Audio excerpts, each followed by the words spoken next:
Inter. RK's guy in a free media, your friend, your brother, Haji, Dr. Ocean Khan, Inter.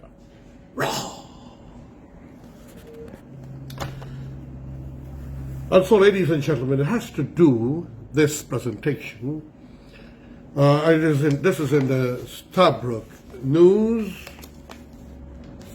and New Harbour Bridge completion now set for March next year. The government, in order to bring tranquility to the people, the government of President Dr. IRFAAN, to the hearts and the mind, to end this dilemma that confused the human mind, and to bring peace and joy and calm, and to end that frustration being experienced in the mornings on the west side, on the east side of the East Bank Demerara.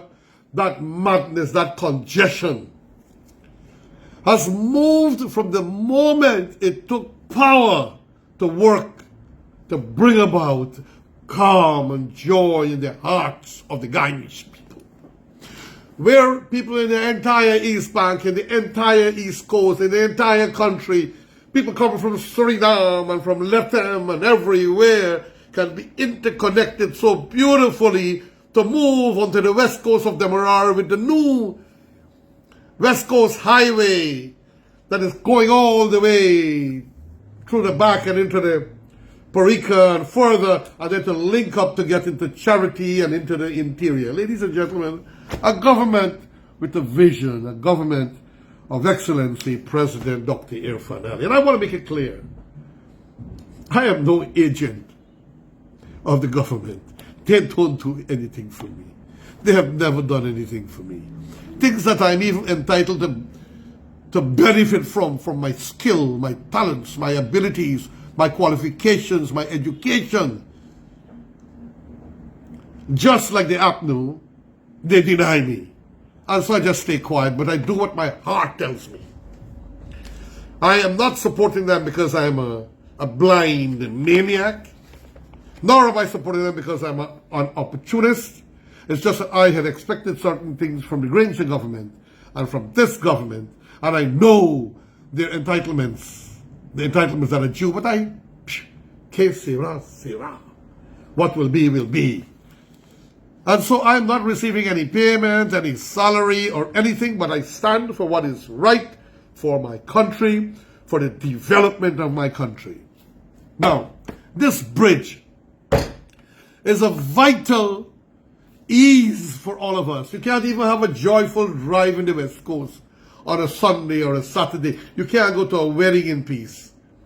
You can't go to a religious function or an event. In the Ramadan, I didn't go at all to any of the masjids. My brother Imam Aziz normally hold events at various masjids, Haji Imam Aziz, but I couldn't go to any of them because of that same headache with that bridge. Every time, every day, it's a torment and a pain. And this government of Dr. IRFAAN has set about to bring calm and peace. But just like the Amelia Falls Hydro project that was sabotaged by the PNC and Ramjattan and his AFC, sabotage you from getting cheap electricity, 50%. And you must never forget that, ladies and gentlemen. Whether you're a lover of the PNCR, they are the cause, and they told lies to you all that you can't get, you will not have enough water at certain seasons, which is total lie if you study. Each place with a hydro have a huge, massive lake where people could even go and do fishing by nets. I beg your pardon, by hook, not by nets. And they pay a fee for the fishing. It's fun, it's joy. And Ramjattan and his AFC joined with the PNC while they were the major opposition and the minor opposition, and they closed the fountain. So the same thing is happening here. They so much want you, the people of the West Coast and this country, to suffer that they're trying to sabotage the construction and the finishing of this bridge. The PNC, led by Norton and his acolytes.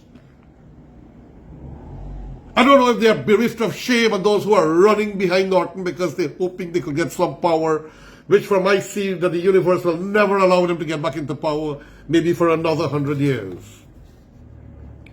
Ladies and gentlemen, so what are they doing? This bridge, which is so important, I'll read the article to you shortly, at least a part of it, but the law has been passed. Unlike Forbes Burnham time, the late Prime Minister and self-imposed president, he used to take away people's lands and property willy-nilly here, there, and everywhere, wild. But this government has given people adequate notice, is paying them market prices. Excuse me, ladies and gentlemen, a little bit itch in the throat. Some free advertising from Bihari. I find their chicks to be the best in the world. The mint. Now, so they give people notice. People don't want to move. 6 has moved. There are some more, 11 or 19. I can't remember. You got to excuse me. It will come out maybe in the reading. Because they are being poisoned to call for extraordinary sums. And they're going to create a problem because you cannot stop or stymie development for a handful of people. And Norton and his PNC acolytes lost into perdition, in total destruction of their mental faculties and capacities, and supported by Ramjattan. Ramjattan is Norton's boy. He has to dance at Norton's music.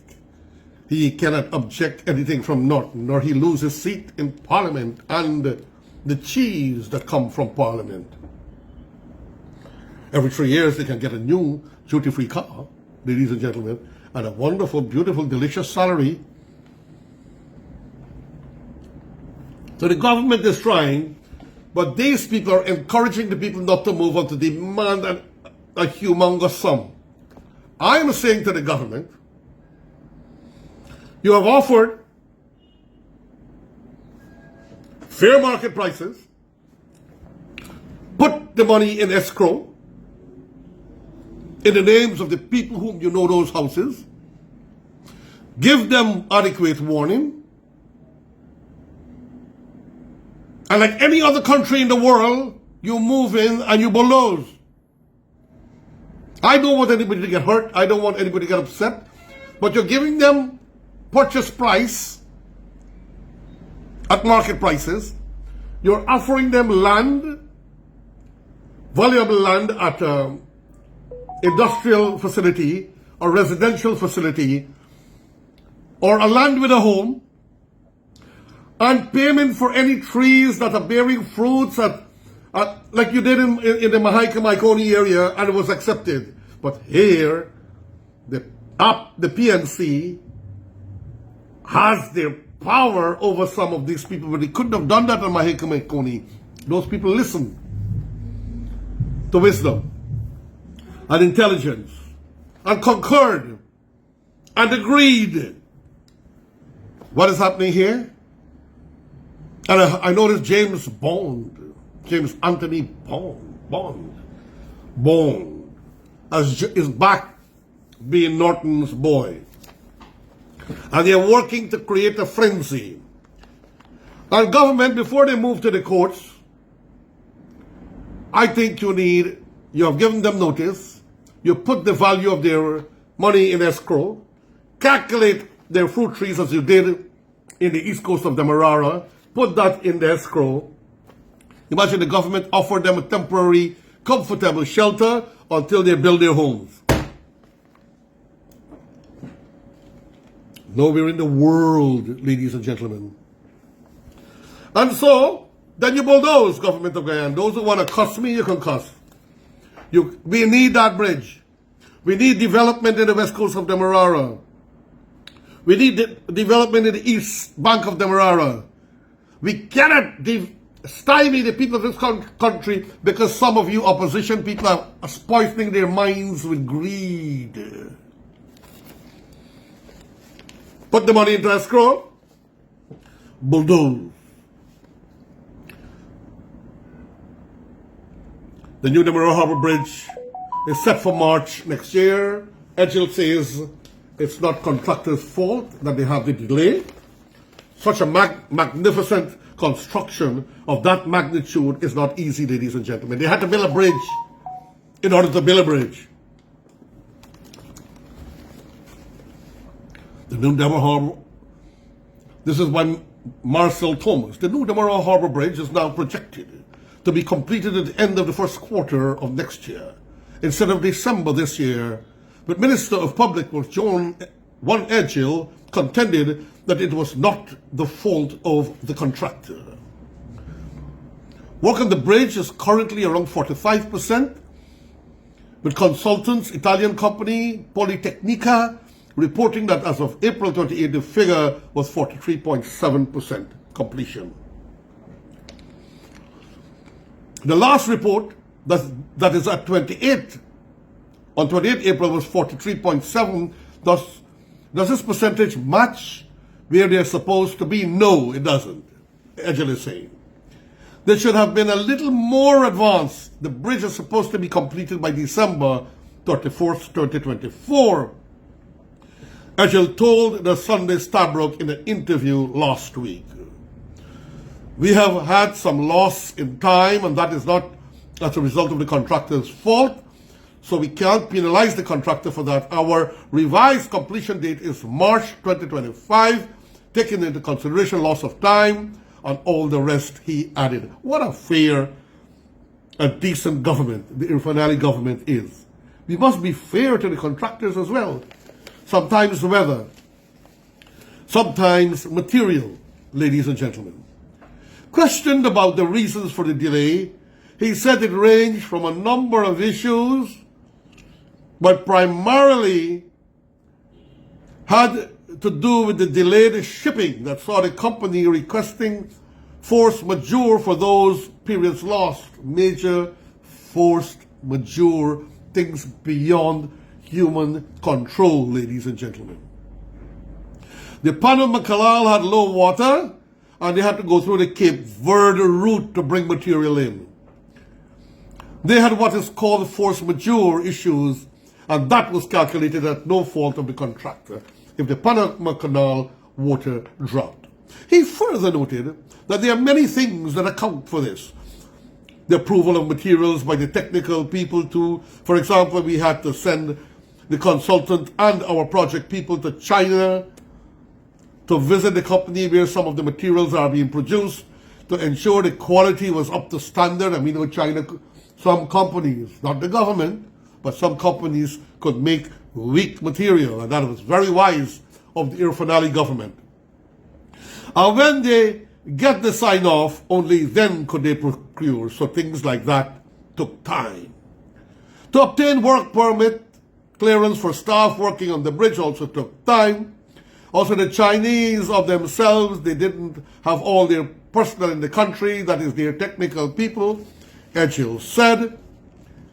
Sand for use in the building in some parts of the structure had to be externally sourced since they required a specific grade, Edgell also pointed out.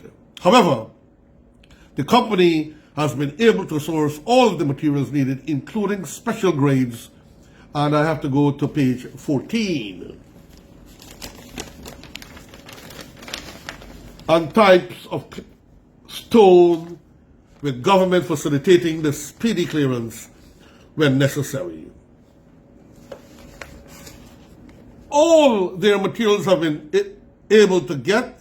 We have been facilitating their clearance. They have had to get certain kinds of stone. They have had to get certain kinds of stone. They have had to get sand, a quality required that was not readily available in Guyana. All that they needed, we have provided the necessary logistical and administrative framework. This is great.